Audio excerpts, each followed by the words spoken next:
Hello, everyone. It's good to have you here. I would like to welcome you on the penultimate day of Film Spring Open, and I have a great pleasure of inviting here to you to the lecture of Piotr Sobociński. Give him a round of applause.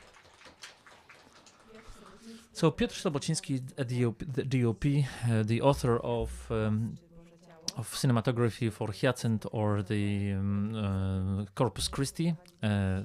He will not only lead today's discussion, he's also the mentor of the ARI group. And everybody who's in the ARI group, I think, are very happy.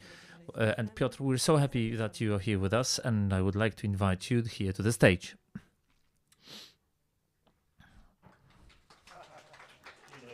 Hello. Everybody speaks Polish? That's good. That makes things a bit easier. So a second question. Have you seen the movie? That's good. Because it was sort of unexpected screening, not when it should have been. I don't have my group here because they're editing our clips, our movies. They're coloring. I mean, we did the editing yesterday night. How do we do this? I would prefer to answer your questions, but if you're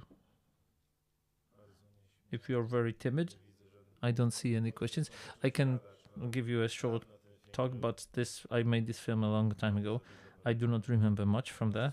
Maybe there are any questions. There are some questions. We really encourage you to ask questions. Be open. Yvonne, do you have any questions? Fantastic. Just please speak to the microphone.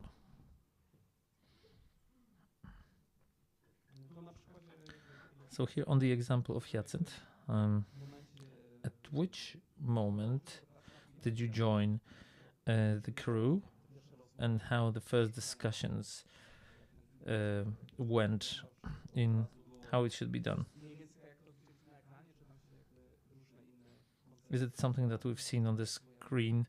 Did you have various visual concepts? Okay, it's going to be a long answer. I got the offer to make this movie from Piotr Domolewski, who called me and said, "Man, there is a topic. Let's make a movie." And I was at that time in the middle of filming for the wedding of Weiss Marzowski. It was some very difficult film next to Bydgoszcz, and I said, "Okay, when do they start filming? When do they start filming?" I said, "In the winter." And I sort of calculated that between the end of I have about a week of a gap between ending one movie and starting the next movie. I said, "Well, I would love to make a movie with you because if you're telling me that it's that we have to do we should do this, I can do that. But the problem is I'm making a movie and I will not be able to prepare that movie with you." So that's how we parted ways. It took a few days, and after a few days, Piotr called me and said, "I think we will pull this off somehow. I want to make this movie with you." In such a situation, I couldn't say no. But my life started to look like this. That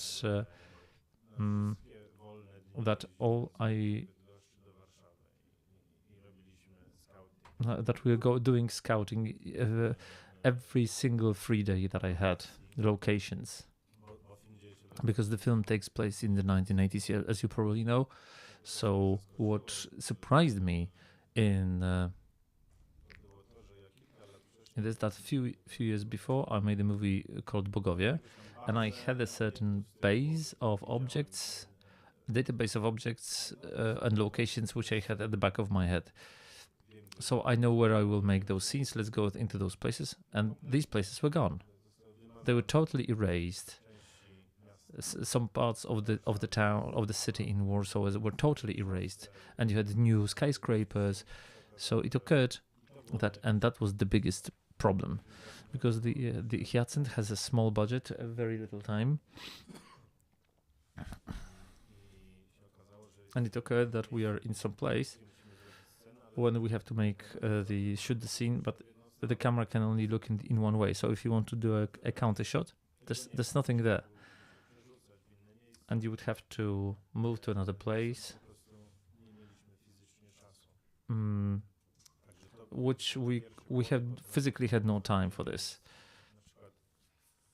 So that was the first obstacle. This very important place, the pissoir, which was in this, and it was originally in the Trzech Krzyży place and square, but it's not there anymore, and there's no pissoir there. So we found a place. Because we knew that the camera will be looking from different angles, and that was our most difficult filming object in that place. We found a location where more or less this camera could move around, and this is where we put the pissoir. So historically, it was not historically accurate.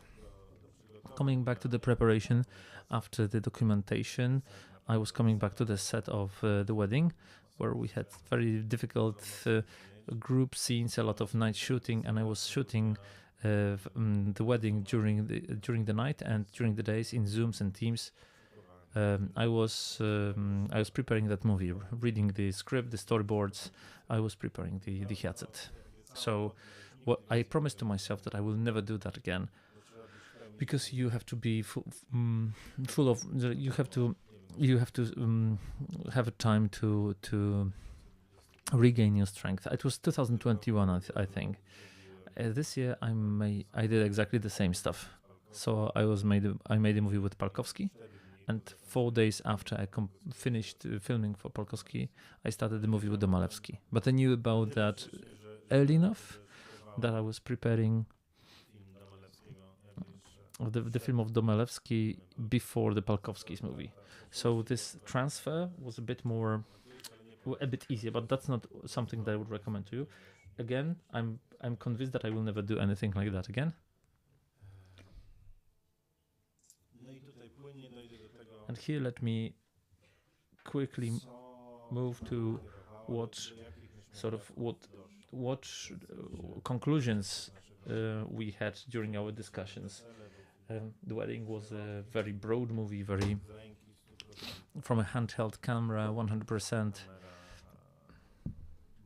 The camera was very dynamic and moving around in this movie. Also for myself, in order to change my way of thinking in myself about how to make another movie. I wanted it to be as far away as possible from what I did in The Wedding. So we came to this concept with Piotr that the middle of the 1980s, winter, very, very sort of cramped places, like small cramped apartments, prison cells, the social realistic architecture that would this loom over our protagonist. So we decided to do it 4x3 in 4:3 aspect. So we like the Panavision lenses. However, because that was the first one of the first movies in the world which was done with those lenses, there was no wide focuses. We had it was only 27 the aperture, and we checked that the 27 focal length lens in locations allows us to make the staging, because we had we could see everything from the floor to the ceiling, and all the locations and objects were selected for this format. Why this format? Apart from the fact that we wanted to show this small human being with this looming architecture. I wanted to have lights, the sources of light in the shot, I remember that these are my recollections. That it's a bit like a noir movie. That's what we were doing, because the bulbs at that time didn't give you a proper lighting. 4:3 ratio would allow us to focus on our protagonist, and we were not supposed. We didn't want to have any additional spaces on the side of the shot. We wanted to focus on what he's experiencing, on his search for his own identity, and we really wanted to be able to look at him. And that's how this movie was prepared. And I completed my filming for the wedding. Everything was sort of tip-top prepared. It's a Netflix production, so all the key decisions that are usually done by the director and the DOP with the cinematic movies independently. Here you had to have all the approvals, you had to prepare the pitch decks, and all this at some point in Netflix was approved by Netflix directors. And we are one day before entering the filming set, everything is already packed. And suddenly we get the producer's phone call that Netflix called, who's pulling out from the approval to film this in 4:3 aspect.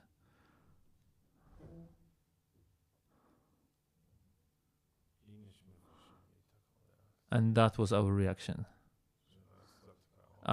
We were taken aback. We locked ourselves in a room with Piotr, and our whole world, our whole movie that was made in our heads for months, it fell apart. All the documentation, all the assumptions that I told you about. There was one more assumption, that this movie had no money. And Warsaw, as I said, is all in in all sorts of new and modern stuff, which it's very difficult to get out of your frame. So this format allowed us to do much less work in CGI, to erase stuff and to put in the Warsaw of the 1980s. So we're sitting there and we're thinking, what should we do? It's too difficult to change the lenses, because we had to shoot with those lenses. We got it from the US by some direct acquaintance. So suddenly we get, if you can imagine this is quite a square image of this hall, and suddenly you get no top and no bottom if we're doing panoramic. This assumption that we can focus on our actor, that nothing around it, there's nothing that takes away your attention, it's not, it's gone too, because we have to feel this, we have to feel the frame.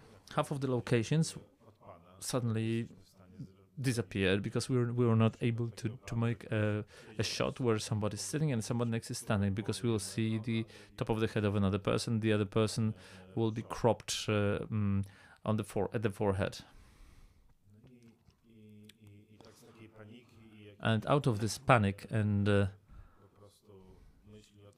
thought that we have to pull out of this movie, that we will not be making it, slowly we managed to say, okay, we have this wide shot, we will have to, can we make the first day?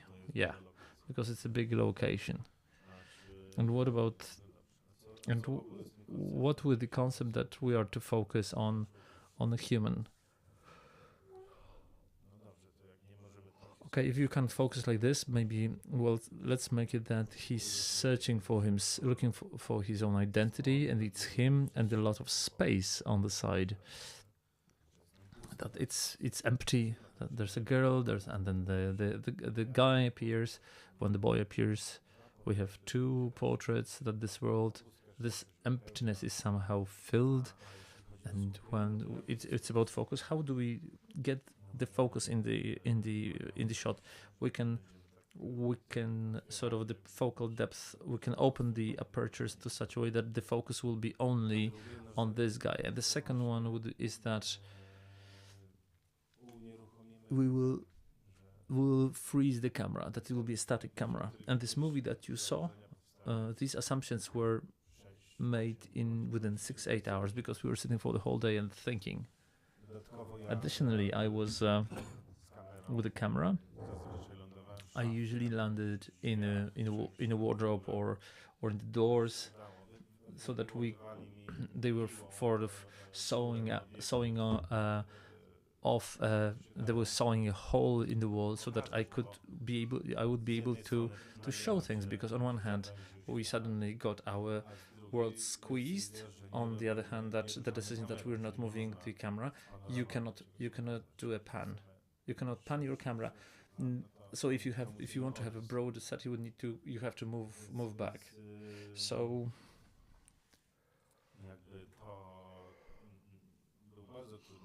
that was a very difficult movie to prepare, and we had very little time. And because Piotr was not the author of the script,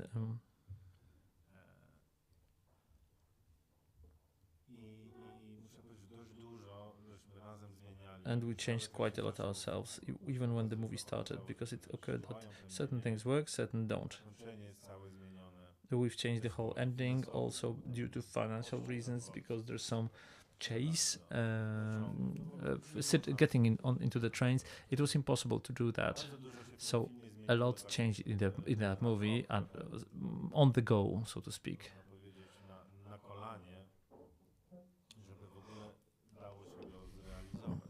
Just to be able to complete it, because this budget does not work with what's in the script.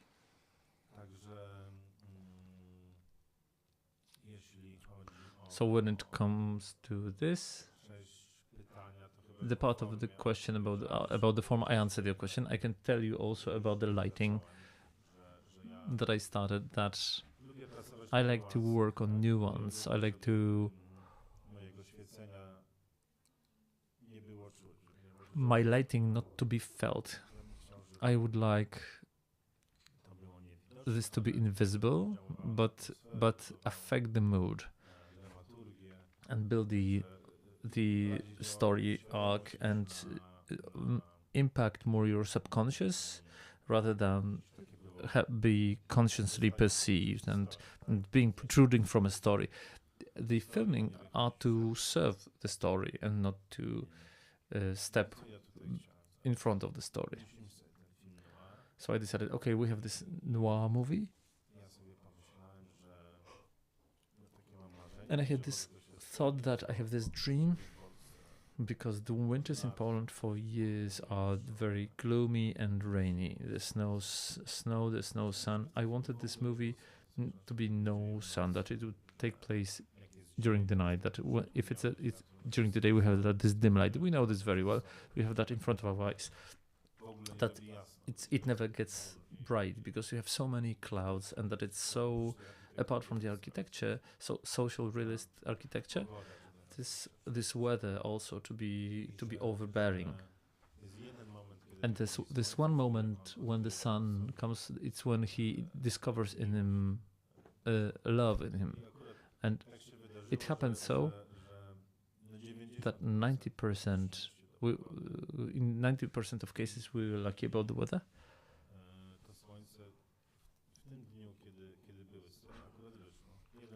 And in one scene, the sun came out and it was sunny for the whole day. So we were lucky with this. God wanted this.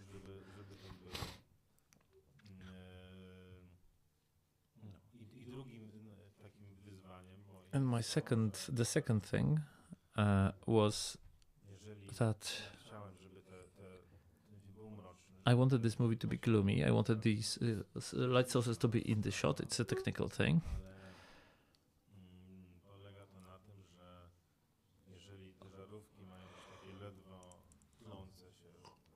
But if these bulbs must be just very dim, it means they would not light the actor. So today, quite often they use the so-called practicals, and this is also what I do quite often. Today, we will see that in the afternoon, because in the evening, because I did with my team an attempt at dinner, a candlelit dinner. So this is an example that the source of light is in the shot, but it shines at our actors. However, if we want in if you want the bulbs to be in full exposure, so that you see like this core or fluorescent bulbs to be in the shot, that they would be depressive and sort of very dim, you have to other lamps have to shine. You have to have other lamps shining on the actors and the items than those, because they will not give you the right lighting. And it's a bit deeper. If you want the if you want to have it dark on outside of the window, you have to set the lighting right. So another challenge was that in this very short time, we had to light it in a very complex way, and that's how movies were done in the old times. So it's nothing new, but it's much more demanding, and it's much more time consuming, and requires much more of finesse and experience to set the lights in such a way that it would have the same direction as the lamps that are in the shot, in the frame, so that the viewer believes that they are casting this light.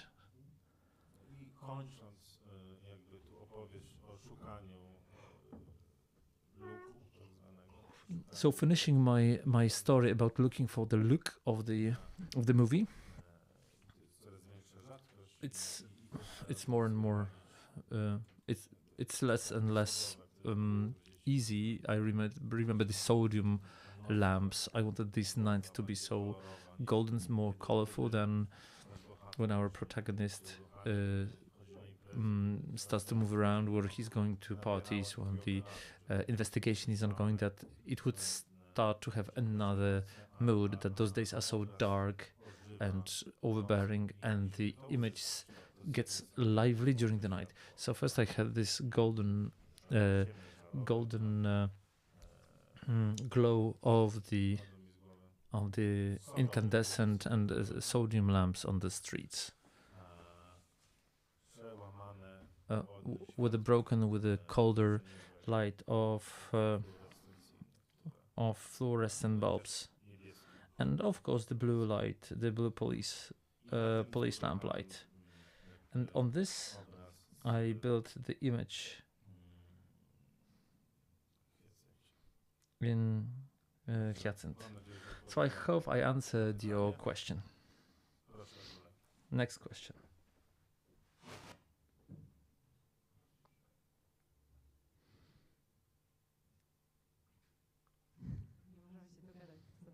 We can agree who will ask the question. I'd like to ask you a question, not about this movie, but about the work with Wojciech Smarzowski. Oh, that's very different question. Yes, from the acting perspective, it's beautiful and formative experience. So, did you also have this feeling that it's a special sort of a meeting? Wojtek is a DOP by education. He graduated from a Łódź Film School. Even he made some T-Love video as a DOP. Yeah, he's special. He's one of a kind, and he's a director who's 100% focused on the actor when we're making movies. So my time of working with Wojtek is before he starts, before the filming set. We're sitting there, we're analyzing the script, we're wondering, and in 90% it's his script, because he made only one movie which was not his script, which was The Rose. I made that movie, and all others are his scripts. And I do have this vice that I say what I think. I say what I don't like in a script, what I would change there. Of course, I'm trying to be cultured and civil, but I would ask him to explain why this scene here. What would he say if that was in a different place, or maybe would replace it with something else? So I'm not saying that this is shit. And in this way, Sometimes I get to convince him, sometimes he gets to convince me. But at the end of the day, these are letters. And the movie is something slightly different. So everybody can read those letters in a slightly different way. So if I know what the director has in mind, why should it be there? What is the effect that they want to achieve in all this? In all this puzzle, it's a very important information for me, because I do not need the director to tell me where I should put my lamp, whether it should be light or shadow or whatever. I just need to understand what the scene is to mean in the context of other scenes, and what it should mean for the movie. And I will get it organized for myself. So if I have a director like Wojtek, who has a lot of confidence in me, and I have confidence about him, then we don't really talk a lot during the filming. Everybody does their job. Wojtek is 99% focused on the actors, on their character arc, on the storyline, on their comfort, on introducing them in the mood of a scene. And I'm just going crazy there with my equipment, and I secure his back. I keep I'm creating this world in which he will be throwing his actors. Thank you. Now I understand why for actors it's such a beautiful experience.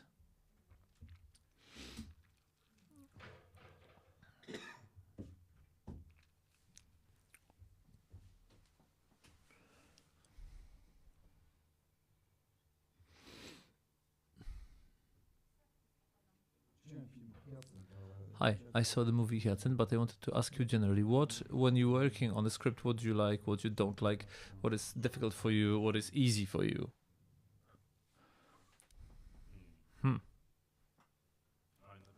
Good question.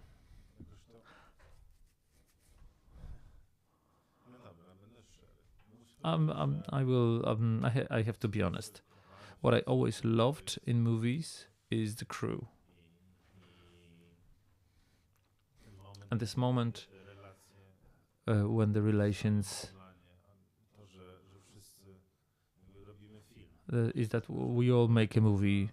Everybody is getting out of the zone of their function of on the set. That it's not the image which is most important, is that we have to make a good movie. I know which scenes are most important, which which I have to let go because there's something more important, so that you can't get in the way of actors if they're in emotions. I'm trying to work in such a way, and I'm putting these pictures at the I put it aside. I moved away from my original train of thought, but in my crew, I'm working with people who are not afraid to say that they don't like something, or they feel that something could be different. And this I like the most in my crew. They are my friends. That they're making a movie. They're not pulling focus. They're not pushing the dolly. They're not setting the lamp. They are doing this because of the ultimate goal. And there's this fantastic bond which takes place, that we are a team which is able to do a lot for this movie to be as good as possible. Because there's always throughout the movie, you know whether it's going the good way or the bad way. There's at least 100,000 ways to make a shot, and out of this 30,000 are good ways. But this shot, when you put next to the next shot, it's not 30,000, because with the next one there's only 10,000 potential shots. So it gets narrower and narrower, and the further you go in this and this lineup, because every shot is important if until the end of the film. It is dependent on the other one. So putting around those accents, so putting the right accents is very important, and that's why you never know if you're doing things the right way, especially when you start filming. Then it gets shaped, and when you believe what you're doing, gets better. And the best moment is when you're watching the editing, and you know that something will be there, that maybe it will start. Maybe it will touch one person, and it was worth making this movie, having sleepless nights, being nervous, getting stressed, etc. The second most important aspect, which I like the most in the movie, is the DOP's evening, the cameraman's evening. I have this habit that when I have a short movie, I do it once, and if I have a longer movie, several times, depending on the conditions. I either take my whole crew to a bar, and it's our evening, and this is only cinematographic division. There's nobody from outside. We're drinking, eating, talking, and that's the habit we have. I'm trying to do that earlier because it brings together the crew, and that's great because we can be there together outside of work. And what I like the most is when I have some sort of a venue, and I can make a barbecue for the crew, and that's the most fantastic part of the movie for myself. And now the sadder part of my expression is that I don't know if I'm unlucky or what. I see it's getting worse and worse every movie because we, the filmmakers, we are children. We like to have fun. We like to play around, and we need to have some fun out of what we're making. And another movie is like worse and worse. The timing is, and there's no money, there's no time. Everything is so optimized. There's this impossibility of doing anything. Everybody's so negative. Everybody wants to go home. Everybody's so nervous that at some point this pleasure of making movies and creating something out of nothing, it is pushed somewhere into a distant background, and that hurts me a lot. And right now I finished 2 movies, one after the other, and I must tell you that, as always, I was tearful and moved when we finished filming, we're parting ways, and everything that we've built suddenly ends. And many people had that. It's not a rule anymore, and that's very sad. And I think it's going the wrong way in Poland. That movie making is some sort of a torment and fight for survival. It's not what it should be about. I read a book about an article about pathological development, like construction, and I think like in the movie making we're at the same level. Sorry.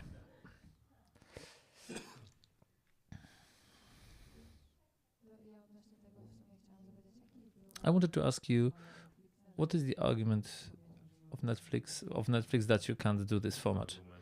There are no arguments because they don't speak to us.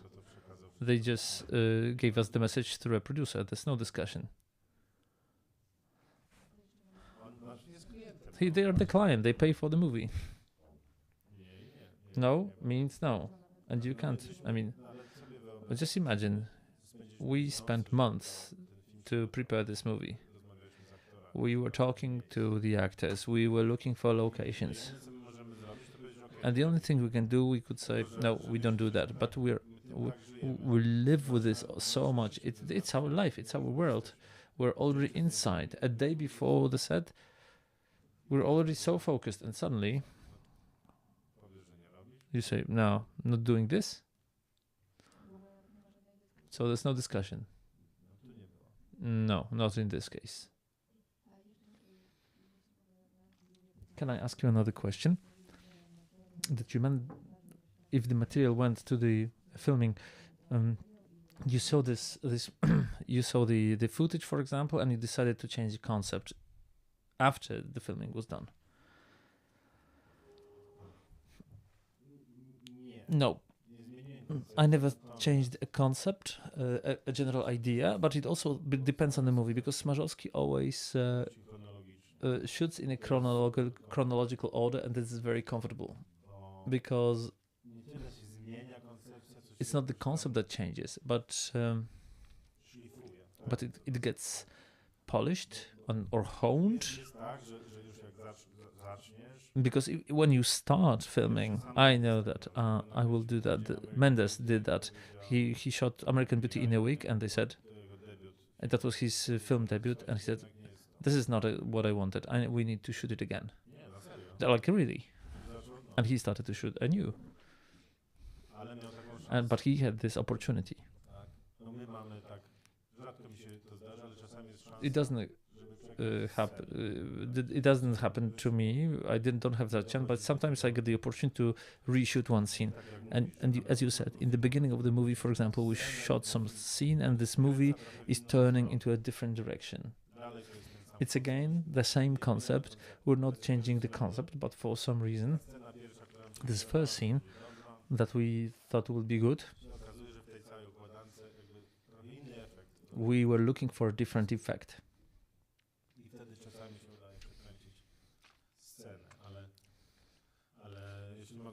But if can give you an advice, the most important thing for the film is to be coherent, which means it can't be like this, that in the middle of the movie you're changing the concept, because everything will fall apart. You have to follow this.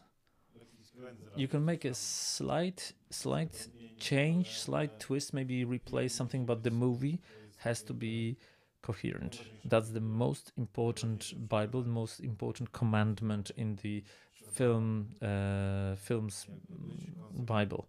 You have to be consequential. You have to have credibility. The viewer, if you suddenly change the world in the mid play, unless that's the concept, everything will fall apart. That's how I believe. That's what I believe.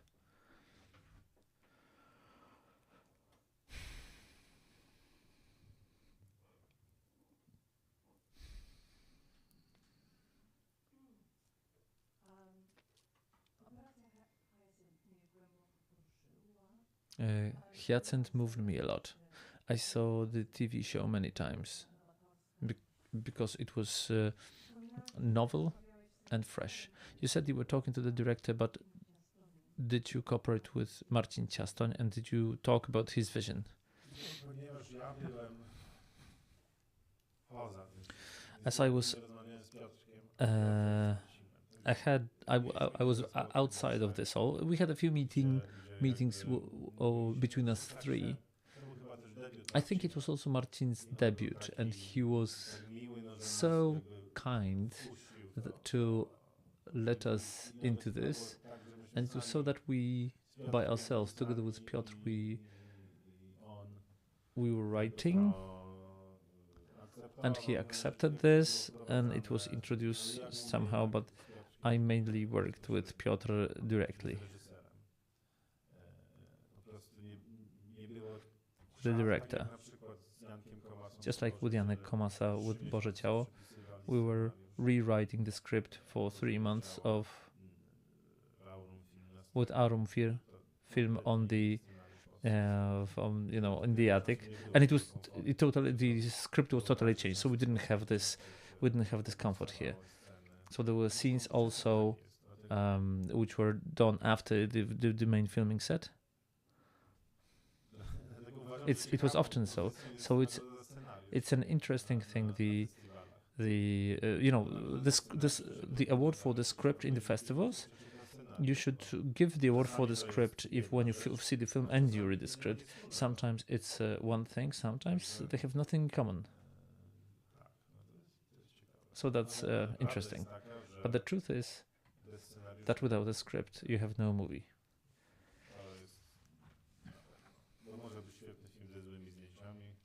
Because it was great, you can have great shots, but a great movie without a good script, it's very rare, unless what is done is not the script according to the script, and this happens very often.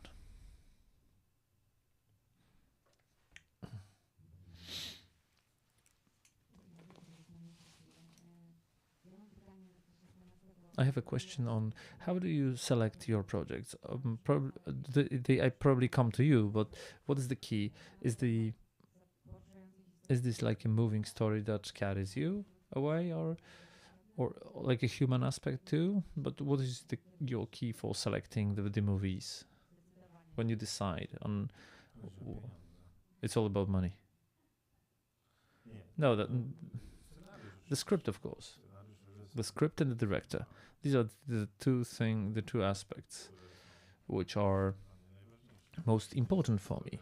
The story has to carry me, and the money are on the third place. In the third place.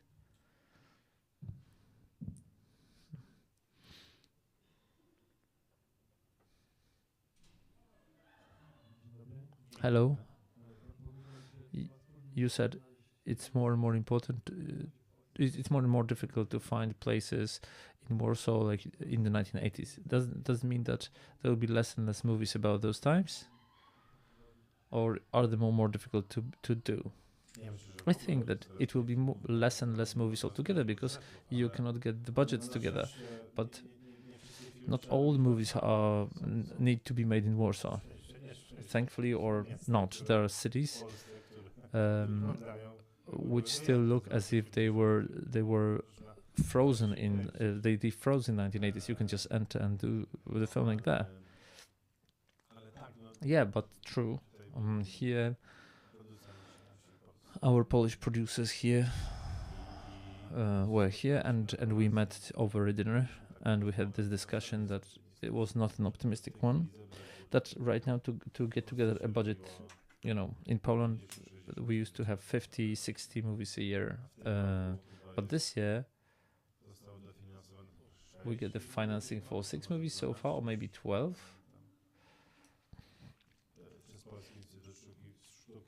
By the Polish Film Institute. I don't want to discourage any of our young adepts of cinematographic art. However, the situation is not optimistic. The majority is done by streamers. The majority of movies are done by streamers, and these are from the perspective of art house cinema. It's not the same thing anymore. A streamer is interested is to pull in a mass viewer and to make a movie for the viewer. So I think there is a certain help for us, or certain aid for us. You have to educate the viewer in Poland.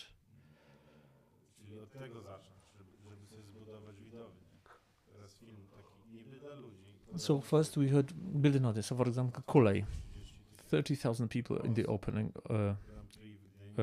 KOS Grand Prix in Gdynia. On the opening weekend, 50,000. Like two years before, movies, even mediocre, had 500, 700,000 people on the opening weekend. So we are on the opening week. So we are in a sort of a difficult moment. Actually, I'm preparing myself for my own demise because I don't know if we'll be making movies anymore. My second question is, I live in France. It's very difficult for me to get Polish movies, and for me, I have an opportunity to sit here.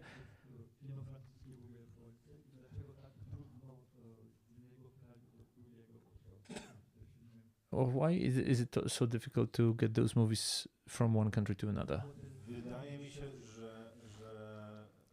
I think that Polish distribution is not interested in promoting movies outside of Poland in the majority of cases. That's one thing. And the other one, let me come back to my previous answer, that nobody's interested in movies altogether. at least in cinema. So not only, even if they're not interested in Polish movies, it's very difficult to get French movies here. If you have 30,000 Polish people, people coming to a Polish movie, and how many of them will see a French movie? 300? It works in, I would say, this streaming. You can buy them on the VOD, and those people who want to see that movie, they will watch it. I solved it in such a way that I got a very good projector, and I'm watching all the movies I want at home, because, like, really, it's horrible. And once step back, you have to educate the viewer, the audience, the viewer who would want and appreciate movies, art house movies, because I have nothing against like the midstream or mainstream or like entertainment movies.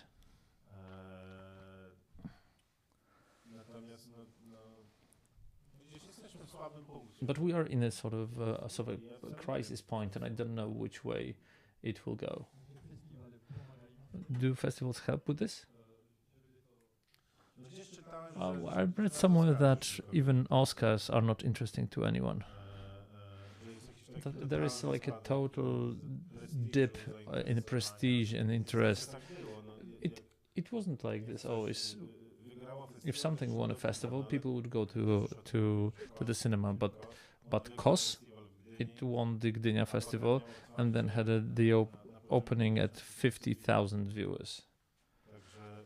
So statistics say that things are not good. But on the other hand, the Green Border had very good viewership. But it's all thanks to all our politicians who helped us to promote this movie. That there was a big scandal on TV. Well, Pan Kleks, a film for Mr. Kleks, a children's movie. Kids want to watch movies. Well, who else do you know who got some? Oh, the peasants. Again, that was a good one. That was a result. It was an art house movie, a totally art house movie. And moreover, I think it had some resonance on abroad as one of the very few Polish films. But right now,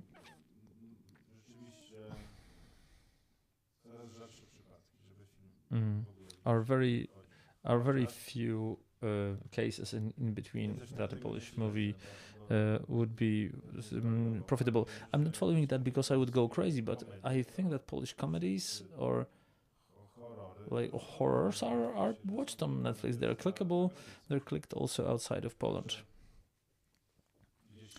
So this audience is shifting to computers, TVs, screens, mobile phones, and this is great that you can get movies from all around the world and watch them. This is the value of those streamers.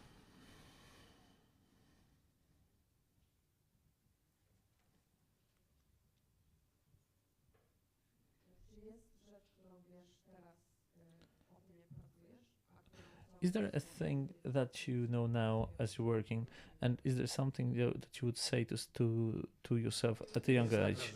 There is one thing, but I'm working on it, and it's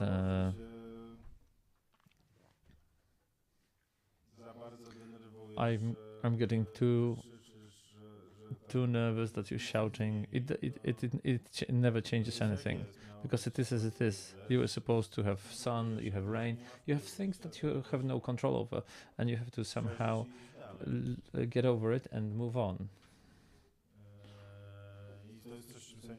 And it's something I can manage even today, because I'm a perfectionist. And if something's not going according to my will, I can't really take it very well, and I eat a lot then, too much, I'm eating over my stress. Then I look at myself that I'm fat, so I continue eating.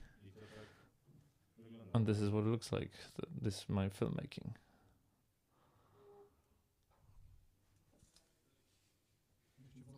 I wanted to ask you about your most important movies for you, not the films which are most important for you, but also those which shaped you, about people who have most influence over you, and the things from the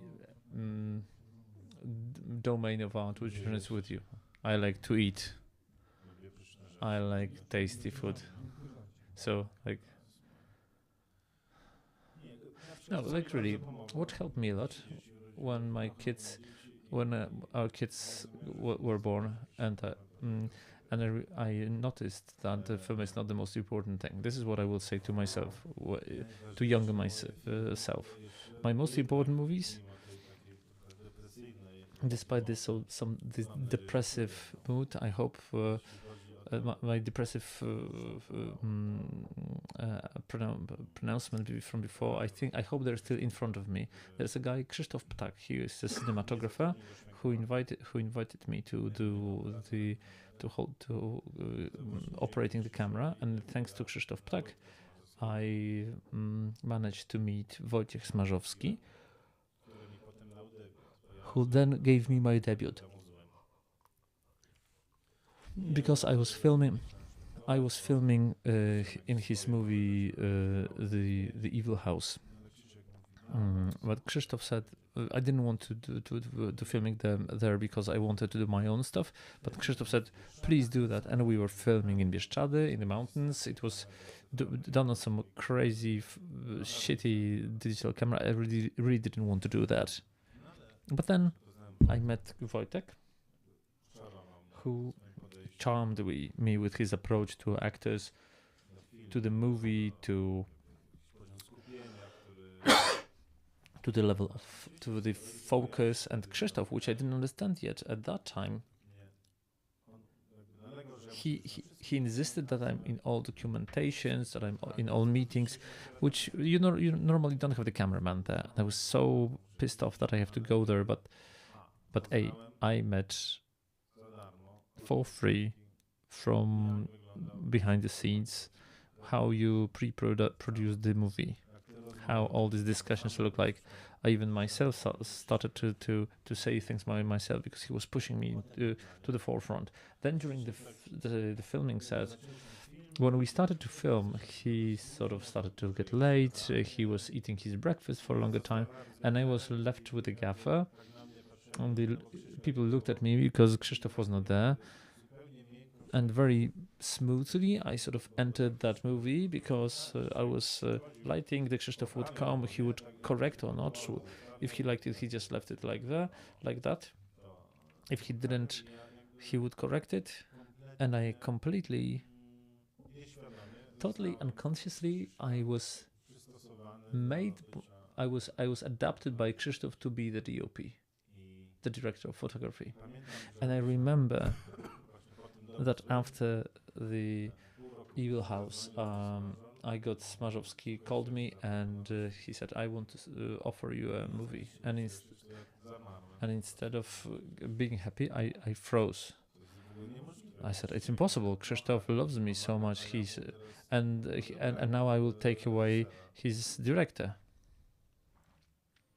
And I'm like, yeah, fine, great, thank you. And the first thing I did, I called Krzysztof and saying, Krzysztof, it's an awkward situation. I don't know what to do because Smarzowski called me and he offered a movie to me. And Krzysztof then behaved in the most beautiful way. He said, that's fantastic, that's great, that I should go and make that movie. And he let me go into the world. And this movie was Róża, the Rose.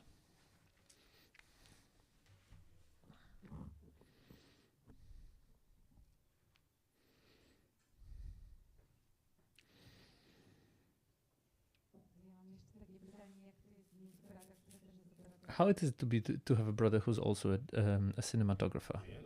If you should ask him.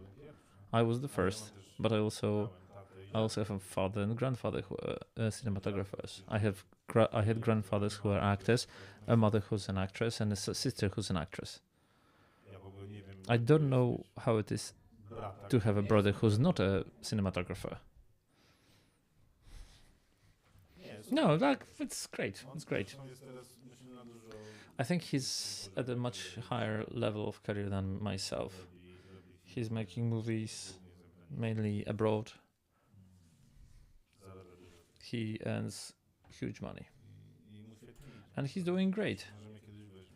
Maybe he will find me a job at some point. I have a question.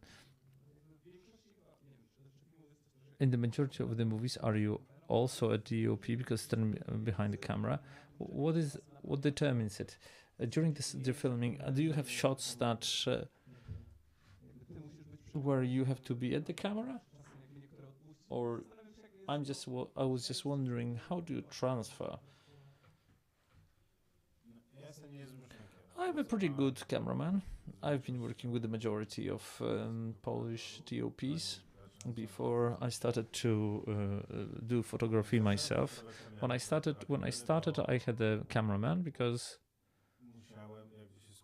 I had to focus on the lighting. I decided that it will be too much. I made my first movie on a film. It's a totally different level of stress because you don't know what you're doing.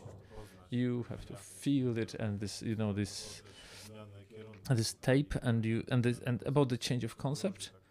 It was like this in Róża, and thanks to the fact that it was done in a chronological sequence, the photography is more and more bold, more contrasting, more dark, but it doesn't come from the concept. It comes from the fact that I saw what I can allow myself to do, that I can still press on, that as the materials were flowing in, the footage was flowing.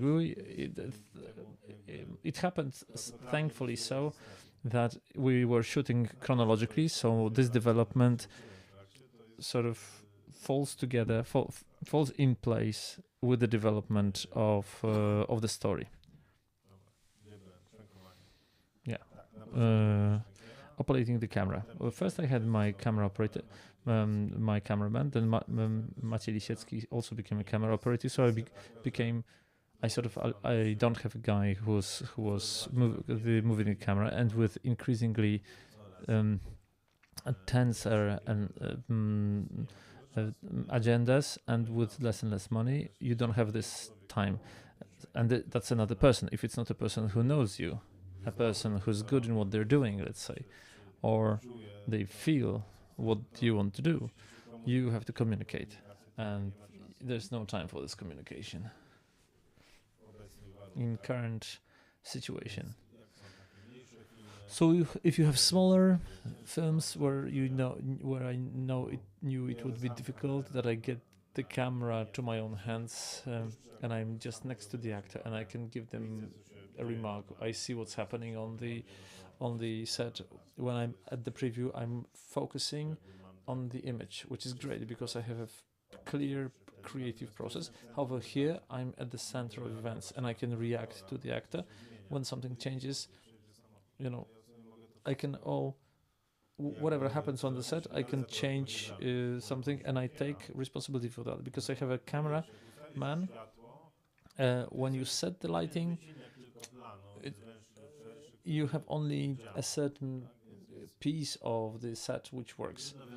It's very difficult to demand from such a person that if we agree to something, that they would start to improvise, that they would start to do something.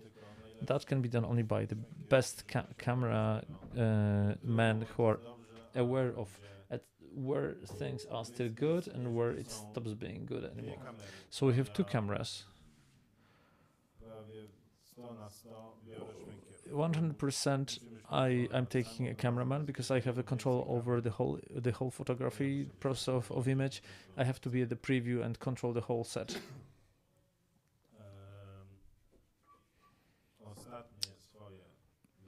My last two movies I did with I found a cameraman who's better than me and who's wiser than me.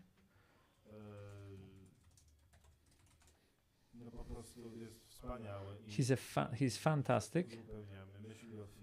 He thinks about the movie, about the history arc, the dramatic arc, and not how much place you should give over the head. He thinks with a movie. His name is Adam Leonard. He's great. And how is it? My brother stole him from me, and he's making Chopin with my brother. So right, I'm sort of assisting the camera myself. So Adam Leonard, I really recommend that to you. If you want to make a movie, he will make the movie for you. Adam doesn't want to be the DOP. He doesn't want to be the cinematographer. He wants to the assistant, the first camera assistant.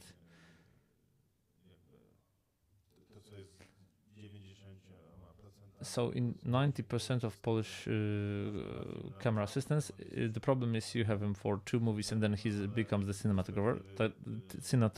That's great, but from my perspective, it's bad because you have to find another camera cinematographer's assistant. Yes, I was also wondering, because when I was thinking about it, that sometimes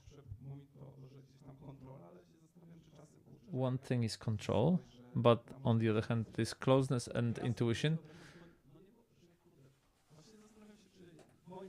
I was wondering if that in my case, I do feel that maybe visually you will lose something, but also you're building closer to the real thing.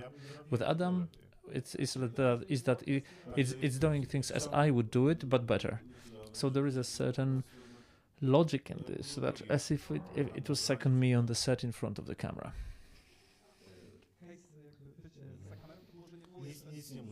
I don't need to tell him anything. He will set the actors for me. I will set the light, so that's much quicker. It helps me with the staging, and not the staging where it just looks nice, but the staging which carries the story, and it's complex and it deepens the story.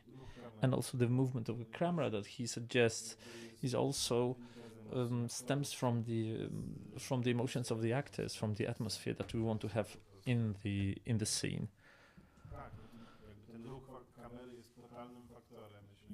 So the movement of the camera is a main factor in terms of building the drama, the narrative.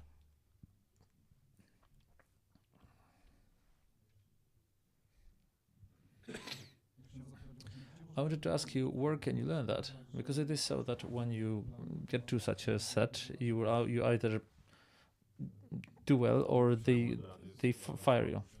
I think my brother, for example, is pretty bad camera assistant. He's a very good director of photography. We worked together for some time and it didn't work out. So I decided we will not be working together. I have a lot of comments to his camera assisting, but I think he's a great DOP. Unfortunately, you have to learn on the set. And it is very difficult in our times.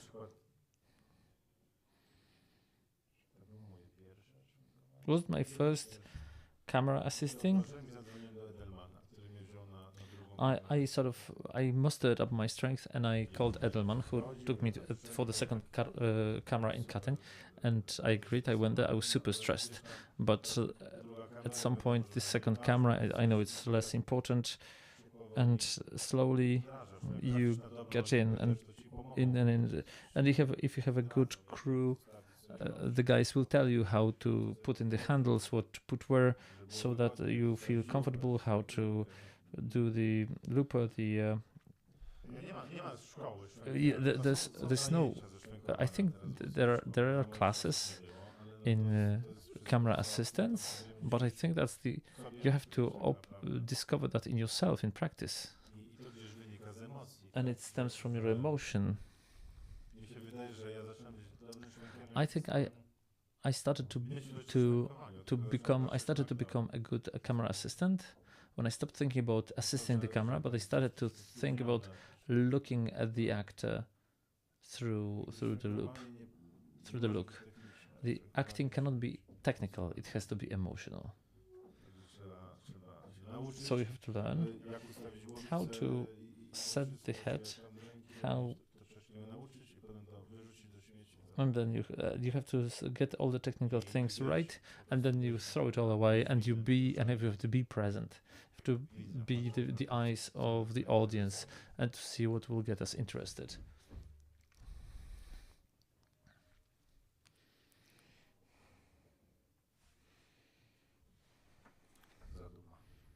A lot of thought.